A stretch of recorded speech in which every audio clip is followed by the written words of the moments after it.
En 1899, Hospitalet es una pequeña población que no alcanza los 5.000 habitantes. El núcleo urbano se concentraba alrededor de la plaza de Ayuntamiento y la calle Mayor, era su arteria principal. Hospitalet, en fin, era una comunidad agrícola que vivía de los productos que daba la fértil llanura que se extendía a orillas del Llobregat. Ese año, 1899, a las puertas de un nuevo siglo que modificaría la ciudad por completo, un extraño suceso alteró la apacible vida de la localidad. Durante varios días no se habló de otra cosa que de una caja de tabaco encontrada el jueves 20 de abril junto a la tapia del cementerio y en cuyo interior descansaba el cadáver de un niño de corta edad. Debemos entender esa caja como una caja de madera a sabiendas que en esos años la comercialización de cigarrillos manufacturados estaba reservada a las clases pudientes y el resto de consumidores compraba a granel la picadura de tabaco, picadura que era guardada en los estancos en grandes cajones como el encontrado en la tapia del cementerio. El suceso fue a parar al juzgado de primera instancia de San Feliu de Llobregat por pertenecer el cementerio de Hospitalet a su jurisdicción. El juez de esa plaza, Mariano Pérez Septién, era un magistrado prestigioso que en su carrera judicial había llevado temas de la envergadura de los abusos electorales ocurridos a finales de 1891 en el Ayuntamiento de Cervelló o la causa sobre falsificación de billetes del Banco de Francia en la Puebla de Claramunt, proceso que le deparó que la reina María Cristina de Habsburgo-Lorena le condecorase con la prestigiosa Cruz de Carlos III. Sin demora, Pérez Septién decidió iniciar las diligencias oportunas para el esclarecimiento de tan singular hallazgo.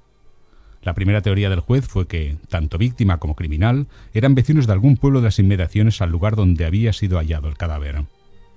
Hospitalet estuvo en el punto de mira de las pesquisas y se practicaron algunas diligencias provocando una relativa alarma entre unos habitantes poco acostumbrados a ese tipo de situaciones.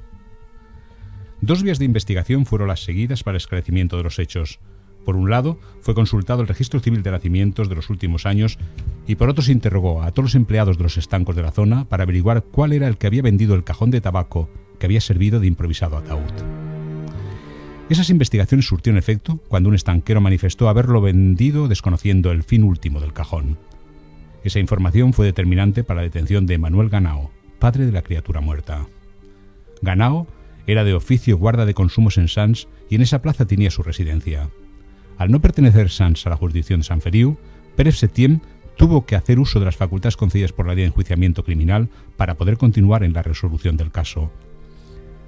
Las primeras noticias de la prensa manifiestan que el padre, ante el interrogatorio del juez, declaró que su hijo estaba enfermo, que al ser pocos sus recursos no podía mantenerlo ni costear los gastos de la enfermedad y que por eso se decidió a estrangular a su propio hijo.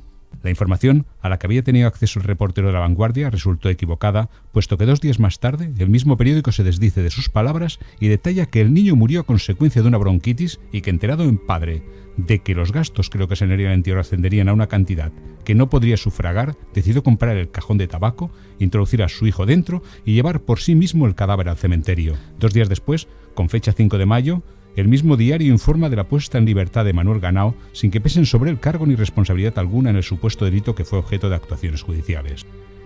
El desconocimiento de cómo transcurrieron los interrogatorios y la poca información que se posee del tema hacen pensar en que el magistrado justificó, en cierto modo, el comportamiento del padre y estimó que ya era suficiente castigo el haber perdido a su hijo.